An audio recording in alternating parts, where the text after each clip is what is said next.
Now, don't get me wrong, there's nothing I like better than a good double shot of espresso. And coffee does have a rich multinational heritage. But today, I'll be talking about tea, its history, its modern and ancient uses, its cultural significance across the world, and more. Tea is something that we've probably all drunk at some point, in some form. In fact, after water, tea is the world's most popular beverage. According to Chinese legend, in the year 2737 BC, an emperor was boiling water in his garden, like we all do, and a leaf fell in. For some odd reason, he decided to go ahead and drink the leaf water, and he loved it. Just like that, tea was invented. He began studying the plant, discovered its medicinal benefits, and it gained popularity. Soon it spread around the East and became the national drink of China. Tea ceremonies were a prominent spiritual and social custom. During the age of European exploration, many European traders were traveling around the world exploiting, or encountering, depending on who you ask, different cultures, and exchanging cultural elements and expressions. Tea was one of these and thus was introduced to the Western world. It became popular in England because women saw it as a more refined drink than coffee, which is where we get tea parties. In America, we all learned about the Boston Tea Party in history.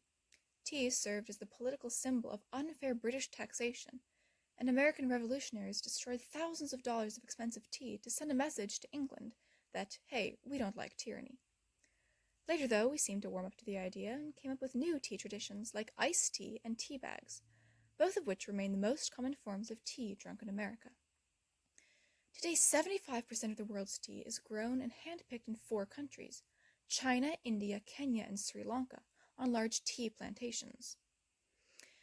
Now, many of the leading brands of tea that we find at the store are using large Indian suppliers whose thousands of employees suffer poverty, malnourishment, and abysmal living and working conditions. Campaigners for ethical tea production suggest that we can help by making our voices heard, challenge tea companies to meet ethical standards for their employees, make sure they know what matters to their consumers. Don't stop drinking tea, just do it right.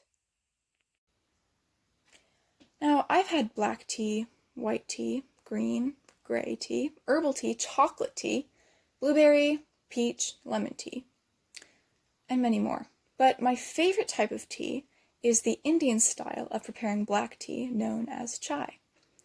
This is a strong, spicy tea blended with milk, added spices and honey, and served hot or cold. What's yours?